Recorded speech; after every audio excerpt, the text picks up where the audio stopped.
예, 안녕하세요. 오늘 3차시 행정조직법 강의하겠습니다. 어, 1차시와 2차시에 설명드렸다시피, 우리나라는 이제 법치주의 국가로서 각종의 정부 기관, 행정기관은 다 입법부, 사법부, 행정부, 이런 삼권 분립의 원칙에 의거해서 조직이 되고 구성이 되고 운영이 된다는 얘기를 말씀을 드렸어요.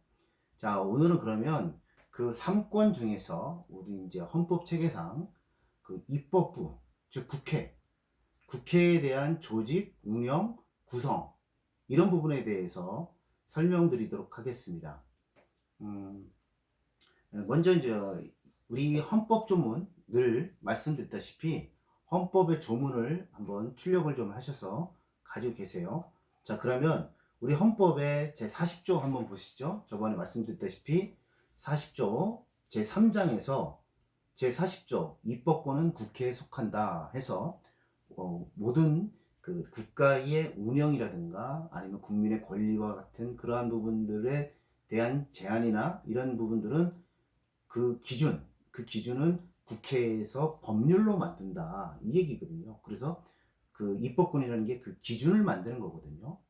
그래서 우리 국회가 모든 국민의 권리와 의무의 그런 기준을 만드는 그런 곳이고 그것이 바로 국회다. 라고 말씀을 드렸습니다. 자, 그러면 우리 이제 헌법조문 그 다음에 이제 41조 한번 보세요.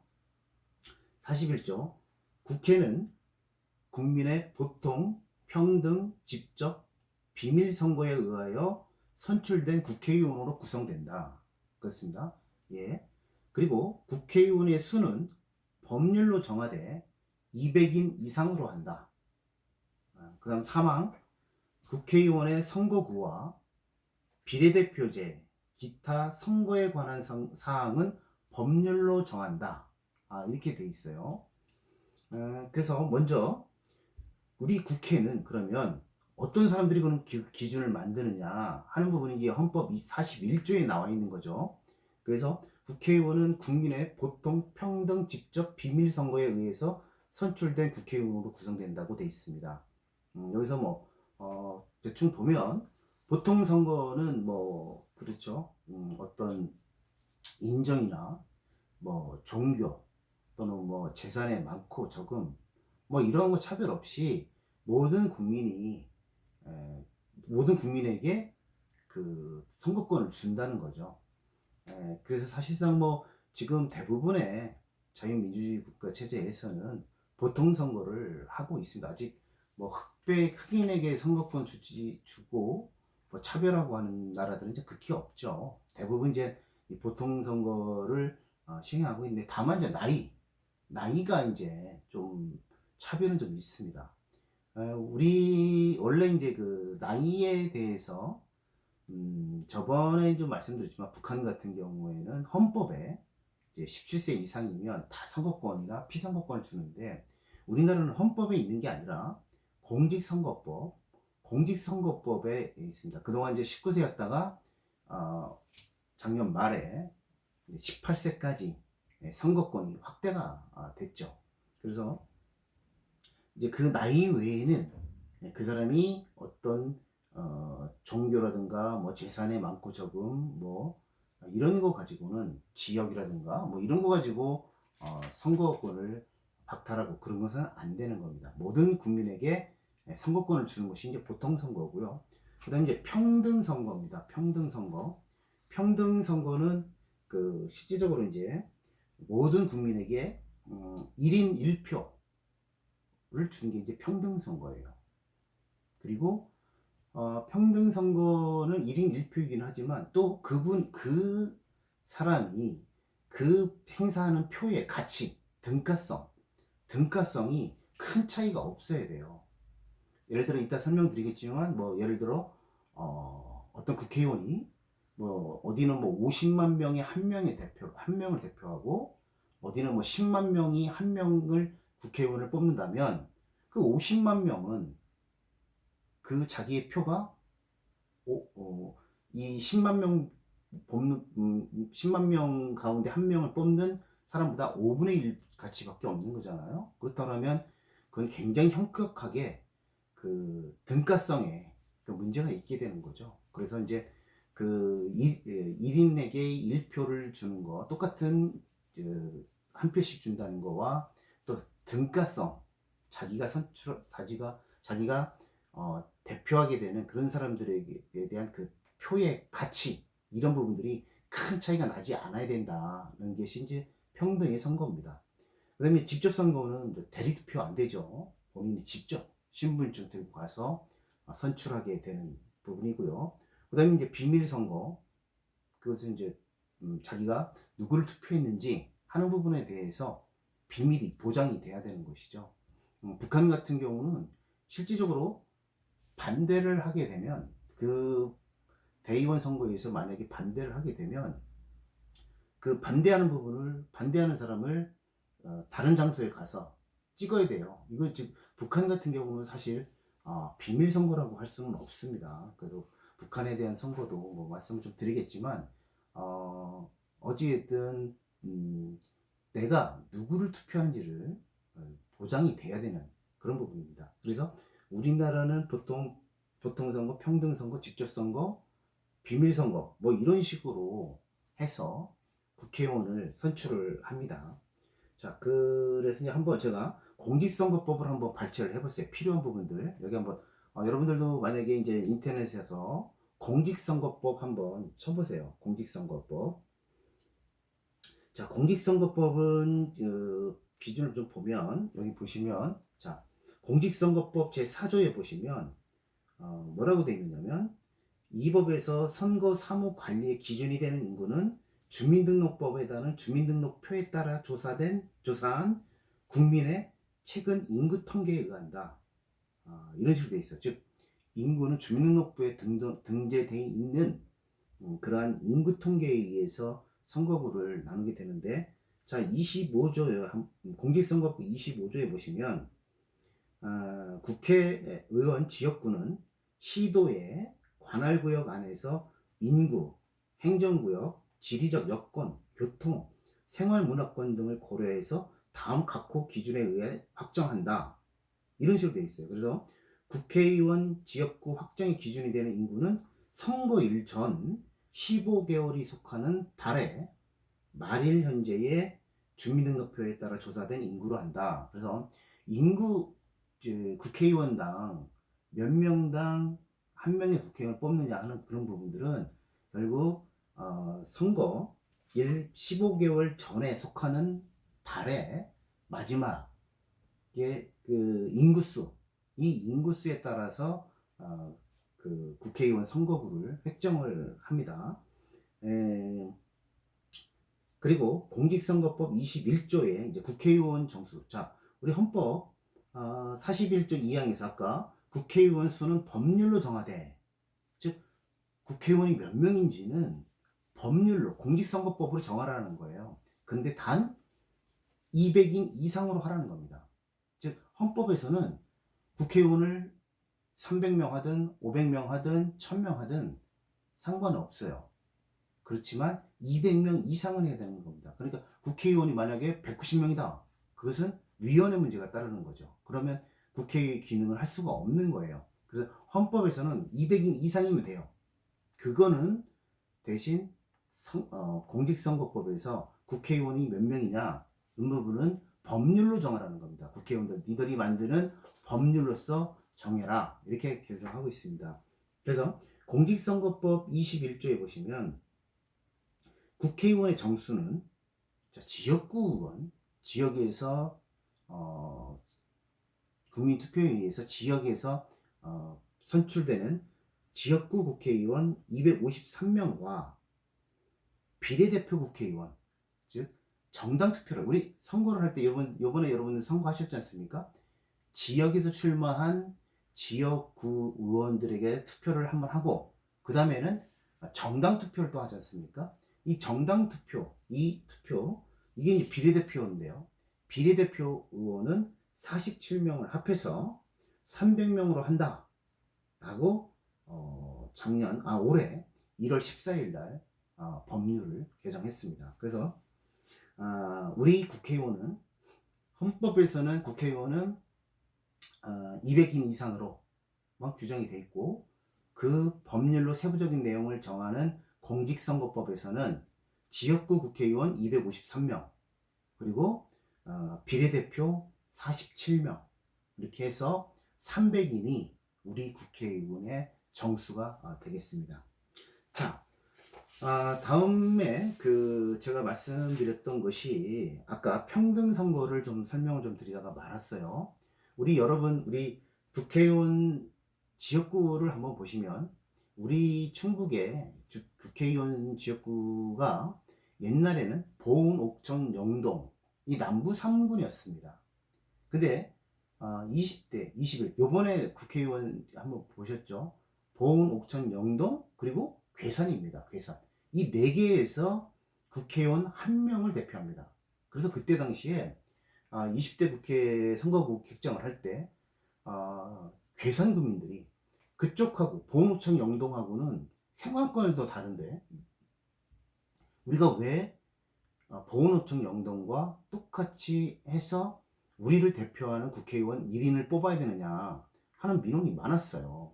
그리고 그 선거구를 결정할 때 그러한 이해관계 문제 때문에 많은 어려움이 있었습니다. 옛날에 괴산은 지금 음성, 진천, 증평 뭐 이런 식으로 중부에 이제 포함되어 있었는데 그것이 남부로 편입이 됐어요. 그건 왜 그러냐면 자, 아까 지역구 국회의원은 평등의 원칙이 있어야 된다고 말씀드렸습니다. 평등의 원칙은 1인 1표 이것도 있지만 그 한 표에 등가성의 원칙도 있는 겁니다. 그래서 아까 설명드린 것처럼 50명 중에서 1명을 선택하느냐 아니면 10만 명에서 1명을 선택하냐 그렇게 되면 이 50만 명 그리고 10만 명이 1명씩 한다면 이 표의 등가성이 굉장히 커진다고 보아야 되겠죠. 여기는 50만 명에서 1명이니까 굉장히 이제 많은 사람이 1명 뽑는 거고요. 10만 명이니까 그 5분의 1 정도 수준이 나지 않습니까? 이것은 우리 헌법재판소가 이렇게 큰 차이가 있으면 그것은 우리 평등의 원칙에 평등선거 원칙에 위배된다는 거예요. 즉 1대 5 정도라면 너무 크다 이겁니다. 그래서 기존에는 이 최대로 많은 지역구 선거수와 최하로 많은 지역구 선거수가 옛날에는 4대 1까지도 인정을 했었어요. 그러다 헌법재판소가 3대 1까지 30만 명, 10만 명 이 정도 이렇게 큰 차이가 나는 3대 1까지 인정을 하다가 2014년도에 헌법재판소가 그것도 안 된다. 이제는 2대 1, 즉 10만 명이면 20만 명 이렇게 2대 1 범위 내에서 그 등가성을 인정해 주겠다 해서 그래서 이제 선거구를 조정하게 되는데 뭐 보통 이런 거죠. 우리나라가 예를 들어서 253명이지 않습니까? 253명에서 우리 예를 들어 우리나라 나라의 인구수 뭐 예를 들어 5천명이다 5천만 명이다 그러면 보통 나누게 되죠. 253을 가지고 나누게 되면 보통 평균이 저희가 알고 있기로는 뭐 한 14만 15만 막 이렇게 돼요. 그러면 일단 최저의 인구수를 해야 되는데 지금 그러한 인구수가 최저 14만입니다. 14만 이상이 돼야 14만 이상이 좀 돼야 이제 한 명의 국회의원을 뽑을 수가 있어요. 네? 그건 이제 좀 복잡하긴 한데 어쨌든 지금 선거구 획정위원회에서 14만 명 이상, 그럼 14만 명에 또 2배 이상 차이 나면 안 되니까 14만 명, 28만 명 이 사이에 있어야만 이 사이에 있는 국회의원들을 뽑을 수가 있습니다. 그러니까 최저 14만, 최고 28만 2배가 넘으면 안 된다는 거죠. 그래서 최저는 14만으로 보통 두거든요. 근데 그때 당시에 보은, 옥천, 영동이 인구가 13만 6천인가 그랬어요. 13만 6천인가 뭐 해서 13만 7천인가 뭐 해서 약 한 3천 명이 모자랐던 거예요. 14만 명에. 그러다 보니까 우리 헌법재판소에서 저 14만에서 28만 사이로 이렇게 선거구를 만들라고 했는데 14만이 보훈5청 영동이 안 됐던 겁니다. 그래서 이 14만을 만들기 위해서 괴산을 포함시킨 거예요. 그러니까 평등의 선거는 그것처럼 1인 1표의 등가성, 상대방과 누구는 뭐 5대1 차이 나고 3대1 차이 나고 안 된다. 많아야 2대1 정도의 차이를 가진 그런 등가성을 인정하겠다라고 해서 보훈5천 영동 그리고 괴산이 포함된 겁니다. 그게 평등의 원칙이거든요. 그래서 이러한 그 내용들이 이거 되는데 우리 헌법재판소에서 평등의 원칙을 준수하라고 해서 등가성의 원칙을 가지고 국회의원들을 뽑는 선거구가 결정이 된다. 이런 얘기를 좀 드리고 싶고요. 또 그 지역구는 이제 그렇게 이제 253명을 그런 선거구에 의해서 평등의 원칙에 위배되지 않는 범위 내에서 선거구를 정해서 국회의원 253명을 지금 뽑고 있는 겁니다. 자, 그 다음에 이제 그러면 나머지 그 비례대표 47명은 어떻게 뽑느냐 하는 부분입니다. 이 비례대표 뽑는 방식은 사실 굉장히 복잡해요. 요번에 우리 요번 선거에서 선거법이 바뀌면서 위성정당, 비례정당, 이런 거 많이 들어보셨죠? 이게 이제 그 비례대표를 뽑기 위한 겁니다. 기존에는 각 정당의 득표를 가지고 그 정당의 득표를 가지고 비례대표를 할당을 했어요. 예를 들어 30%를 얻었으면 그 47명의 30%, 예를 들어 15명, 16명 이런 식으로 그 자기가 얻은 득표율에 의거해서 비례대표를 뽑았습니다. 근데 그러다 보니까 거대 양당들이 거의 70%, 80%다 가져가는 거예요. 그리고 소수정당, 민주당, 그 정의당, 이런 당들은 6, 7자리도 못 가져가고 심지어는 한두 석 가져가는 이러한 어떤 표의 등가성의 문제가 또 여기서도 발생을 한 거예요.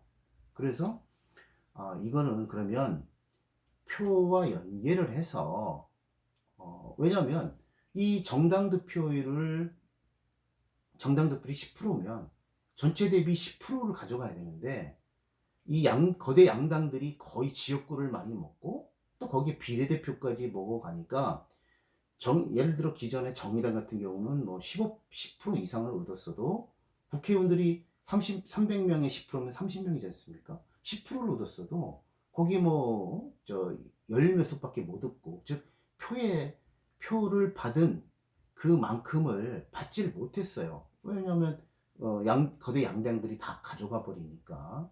그래서 이제 표의 그 비례대표의 가치를 흔들게 되다 보니까 이제 좀 바꿨습니다. 비례대표 뽑는 방식을. 일단 그래서 그때 작년 말에 이제 개정된 선거법의 비례대표 뽑는 방식은 어쨌든 그 당이 얻은 득표율만큼은 어떻게든 보장을 좀 해주자는 겁니다. 그래서 정의당이 예를 들어서 10%를 얻었다고 하면 어찌됐든 30석, 전체 10%니까 30석을 주자, 이런 쪽으로 사실은 비례대표 뽑는 방식을 정해 놨었는데 여기 이제 좀 복잡합니다. 이거는 사실 여러분들이 이제 비례대표 뽑는 걸 이제 별 큰 의미가 없어요. 이번에 비례대표를 뽑기 위해서 법을 개정했는데 다 지금 위성정당 만들고 해서 지금 다 이거 손 보겠다는 거예요. 그래서 이것은 만약에 이제 필요하신 분들이 원하시면 한번 따로 공부를 하시고, 지금 제가 이제 말씀드리려고 하는 것은 이 비례대표는 이미 개정이 될 겁니다. 그래서 큰 의미는 없어요. 만약에 공부를 하고 싶다고 하시면 이제 별도로 어떻게 바뀔 건지, 지금의 선거법은 비례대표는 크게 의미가 없기 때문에 그 부분을 굳이 아실 필요는 없는데, 개략적으로 설명을 드리면 이거예요.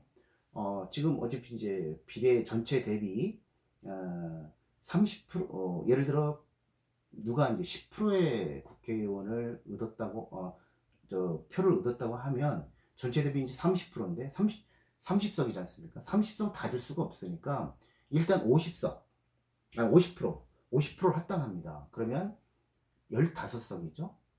15석을 가지고 또 그게 또 30석 캡이라고 해서 그 당을 얻은 사람들이 또 그 30석을 그 얻은 표율을 가지고 또 배분을 해요.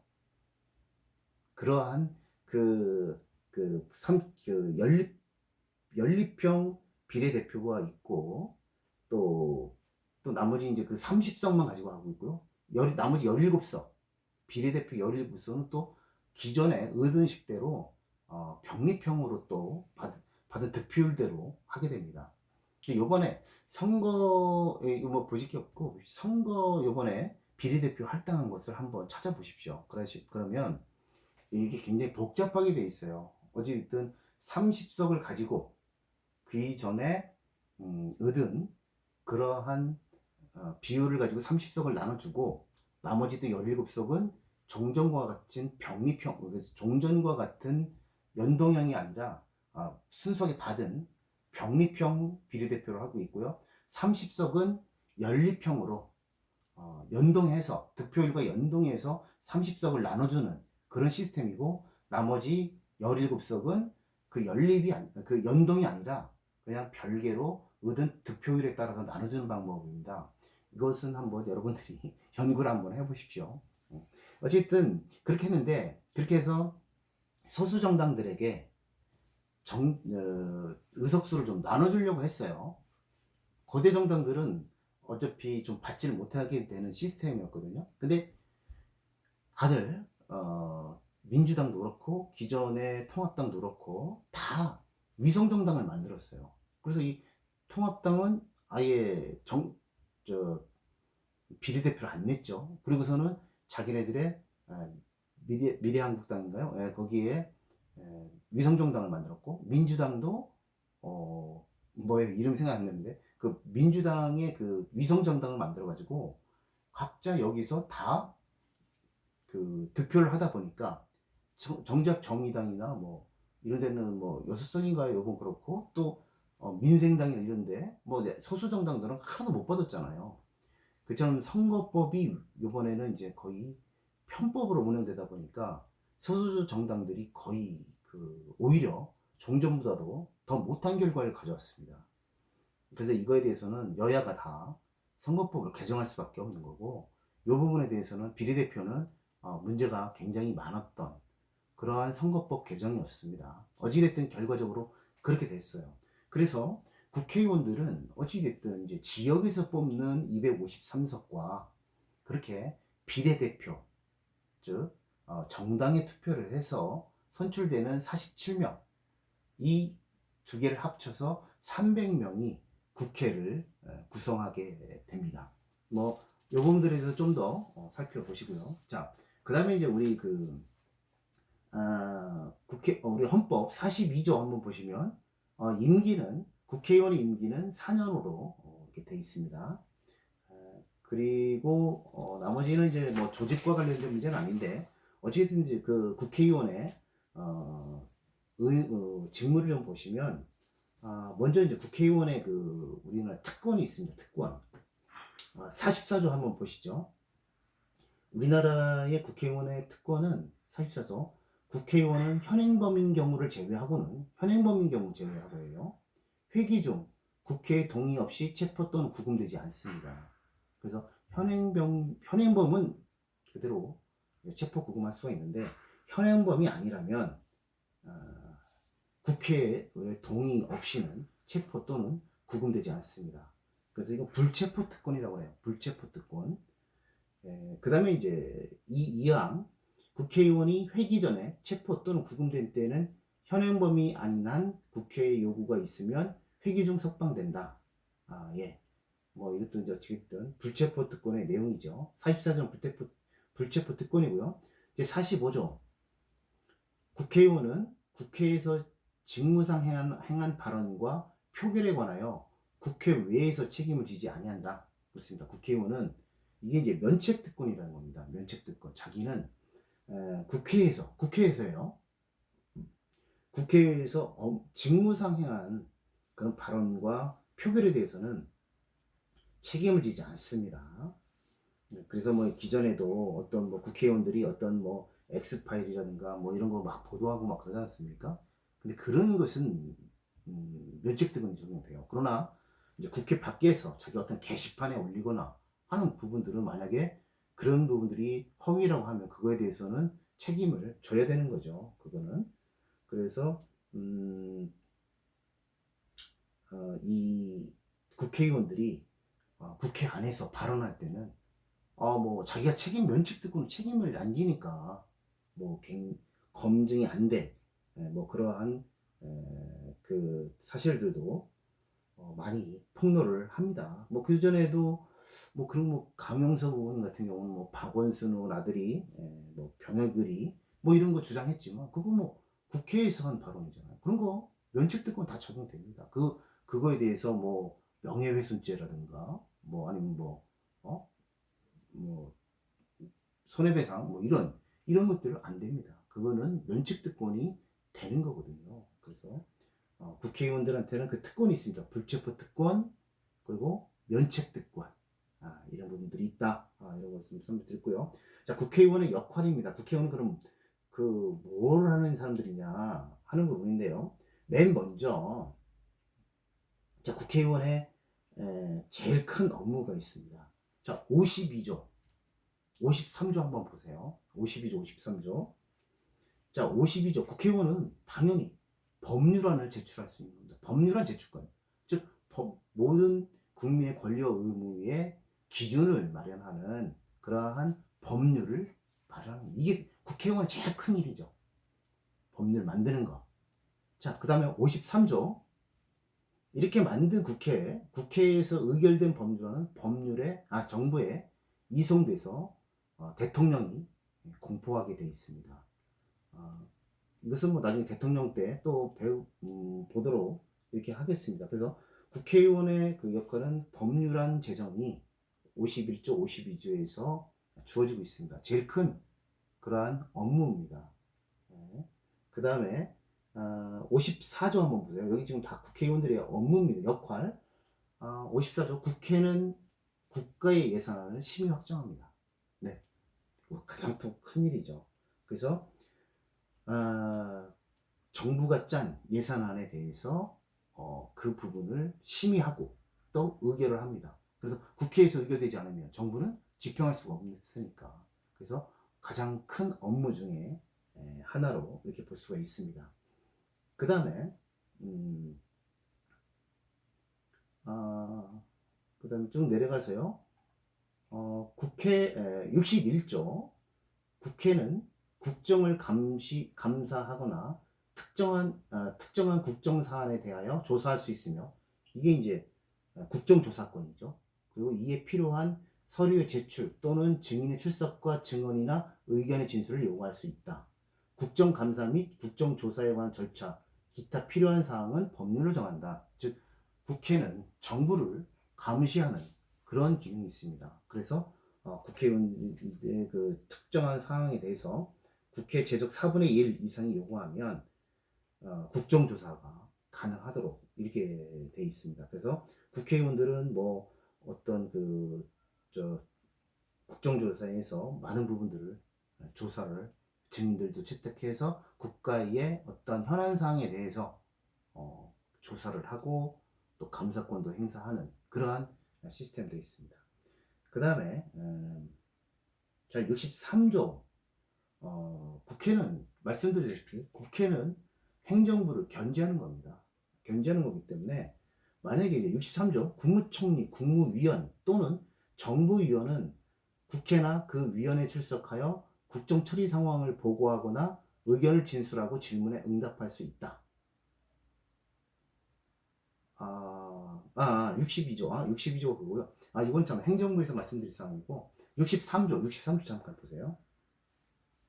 63조 국회는 국무총리 또는 국무위원회 해임을 대통령에게 건의할 수 있다. 이렇게 돼 있어요. 즉 원래 우리나라는 이건 의원 내각적인 생각, 의원 내각제적인 성격이 많이 들어가 있는 겁니다. 원래 장관이 잘못하게 되면 이 부분에 대해서는 대통령이 책임지고 그 장관의 해임이나 이런 걸 해야 되는데, 국회가 그 장관이 어떤 업무상 이러한 그 문제가 좀 있다 할 경우에, 법령이나 업무상 문제가 좀 있다 하면 해임을 건의할 수가 있어요. 우리나라 그 헌법에는. 그래서 국무위원의 해임을 여기 국무총리 또는 국무위원회 해임을 대통령에게 건의할 수 있습니다. 물론 해임 건의는 국회 제적 3분의 1 이상 발의에 의해서 국회의원 제적 과반수의 찬성이 있어야 됩니다.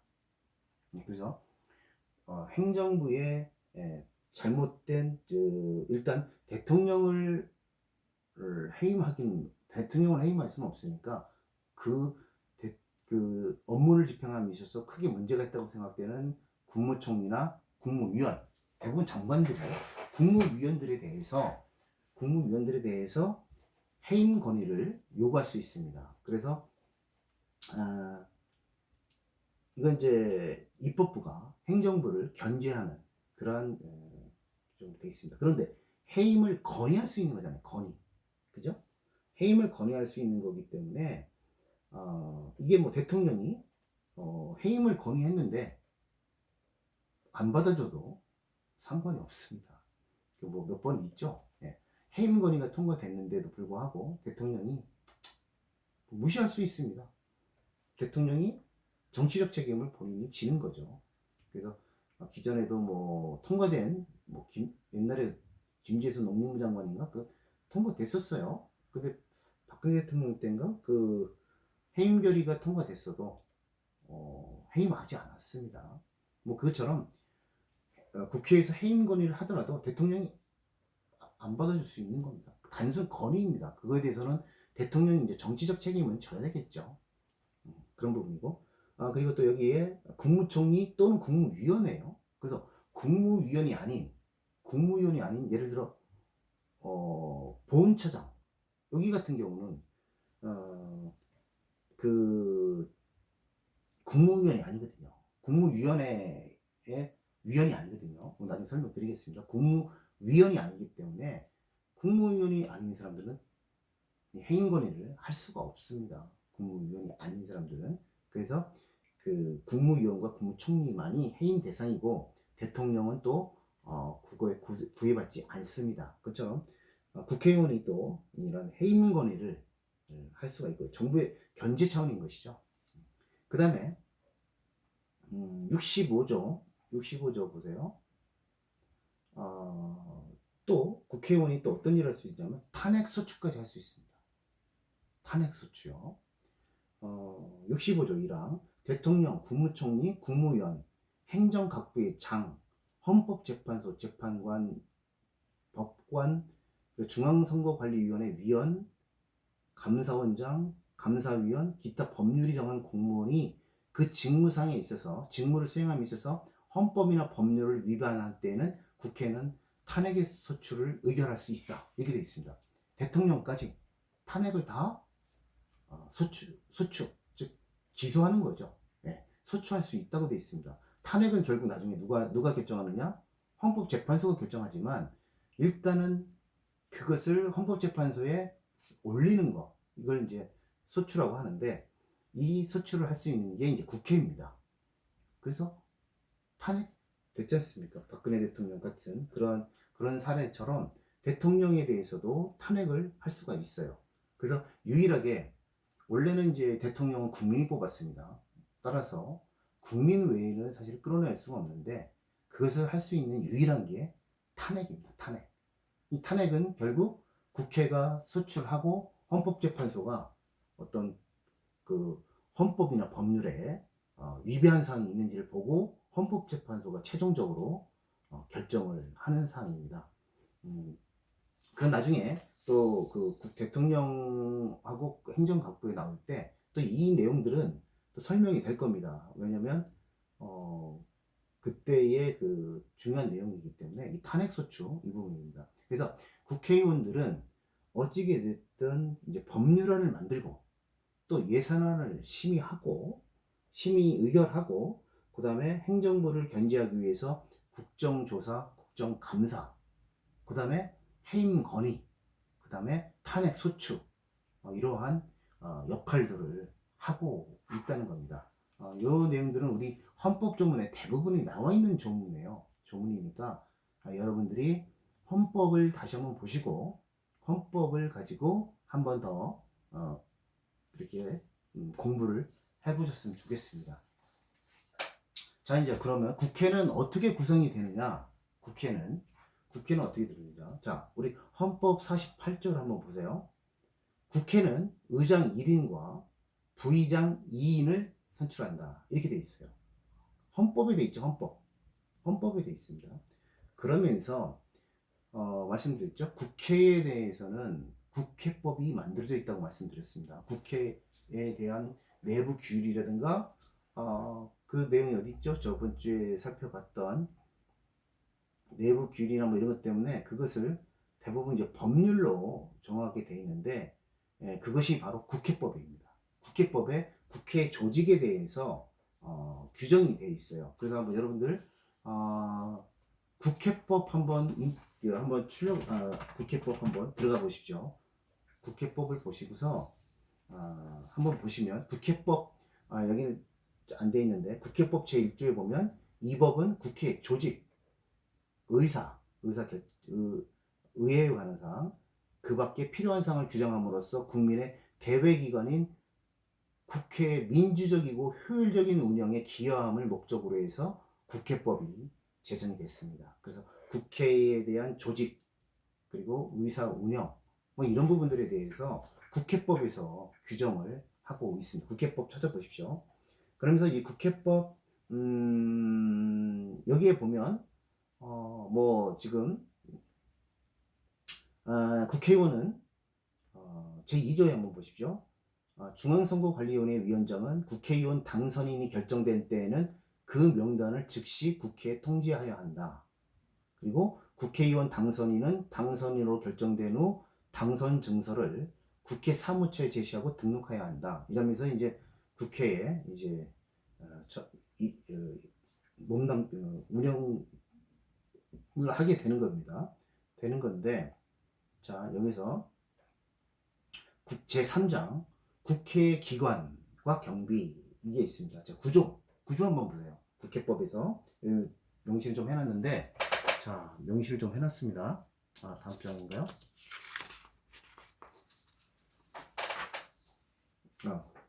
아직 있네. 자 그래서 국회의 제 구조, 의장, 부의장의 임기. 국회의장과 부의장의 임기는 2년으로 한다. 국회법에 되어 있습니다. 다만 국회의원 총선거 후 처음 선출된 의장과 부의장의 임기는 그 선출된 날부터 개시하여 의원의 임기 개시 후 2년이 된 날까지 한다. 뭐 이렇게 되어 있고요. 보궐선거로 당선된 의장 또는 부의장의 임기는 전임자 임기에 남은 기간을 한다. 뭐 이렇게 해서 국회에는 의장 그리고 2명의 부의장이 조직을 가지고 있고, 자 10조 의장은 국회를 대표하고 의사를 정리하며 질서를 유지하고 사무를 감독합니다. 그리고 이제 부의장은 이제 12조에 의장이 사고가 있을 시에는 의장이 지명하는 부의장이, 즉 의장이 이제 뭐 지명한 부의장 2명 중에 부의장 중에 지명하는 그 부의장이 그 의장의 직무를 대리합니다. 그리고 의장이 심신상실 등 부득이한 사유로 의사표시를 할 수 없게 돼서 대리 직무자를 지정할 수 없을 때, 그러니까 직무자를 심신상실이 아닌 상태에서 2명의 국회의원 중에 1명을 할 수가 있는데 갑자기 뭐 큰 사고가 나가지고 의사를 행사할 수 없다. 그럴 때는 그 소속수가 의원 수가 많은 그 교섭단체 소속 부회장 순으로 의장의 직무를 대행하도록 되어 있습니다. 즉 국회는 국회의장이 만약에 어떤 사고로 국회의장이 예를 들어 해외를 가거나 뭐 하면 그런 때는 자기가 국회의장 2명 중에 1명을 가지고 직무를 자기 없는 동안에 수행하도록 이렇게 할 수가 있습니다. 근데 갑자기